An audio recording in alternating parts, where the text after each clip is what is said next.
horizontal bandsaw, a 7-inch bandsaw. It's a Turn Pro. You bring the blade down to the bottom as if it's cutting all the way through. And then you take a tape measure and you set the depth gauge is right there mounted on that shaft, right next to the 6. You can adjust that in and out by loosening up that handle. Insert the piece of steel and use our clamp and take that clamp and tighten down the C-clamp. And as it's coming out, it's hitting that stop on the depth gauge. And right there you can see my depth gauge, and it's hitting right up against that. So if you cut that off, it's going to be 6 inches long. So we have a 36-inch piece. We cut 6 inches. We should get 6 pieces out of that material. That's a tool steel. It's a hard steel for making what we're doing, making a tool. That's my on switch there, and the switch down below is the coolant pump. We're going to run fluid through that to, it helps to prolong the length of the blade. It keeps it going. It gets heat is the #1 killer of sharpness on a blade, so we try to keep it lubricated and cooled at the same time. This is running at the speed that we want for cutting a hard material like this tool steel, and it's just a matter of time. It takes a little bit to get through those particular spot. And there it is.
Okay, we can check our squareness. We definitely want to have it squared between here and down across the front of this.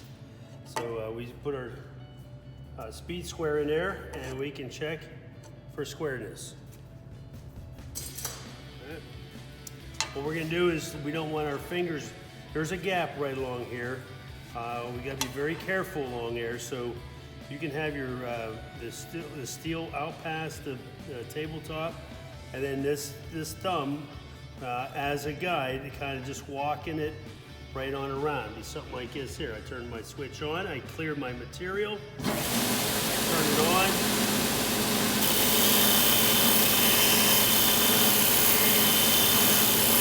I don't want my finger going in there, so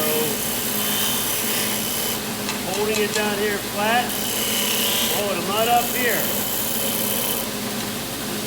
Nice and flat here, and I keep rotating it.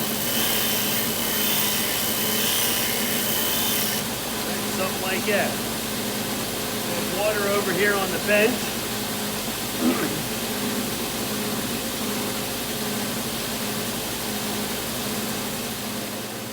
Water's right there on the bench. Okay. Dip it in there, come back.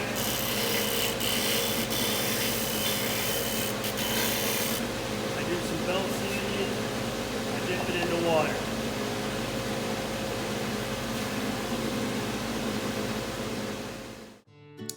Okay, let's head over to the forge area, and we're going to forge that tip using a pair of vice grips. I want to put the taper side in that we worked on.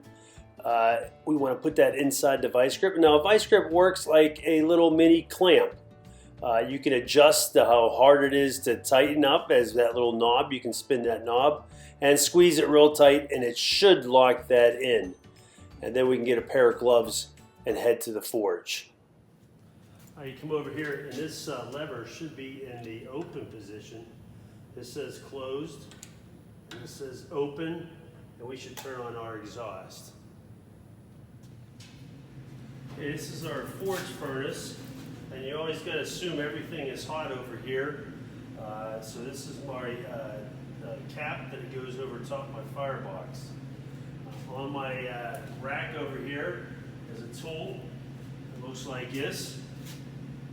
Right. I want to grab that side, and I want to put my hand over here on this side and open it up before I light it.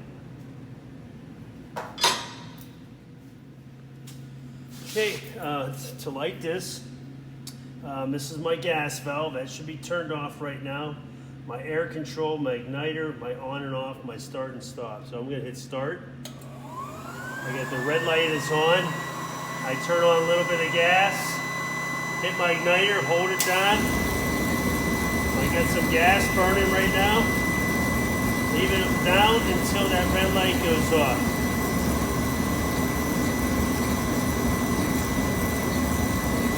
I can try turning it a little bit.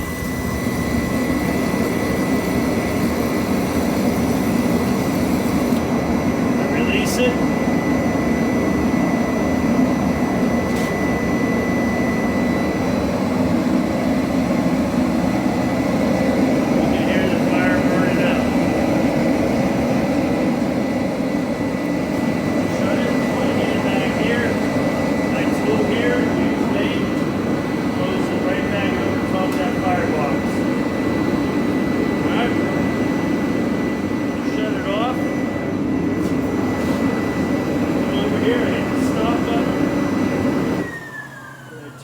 Gas and let it cool. It's safe that way.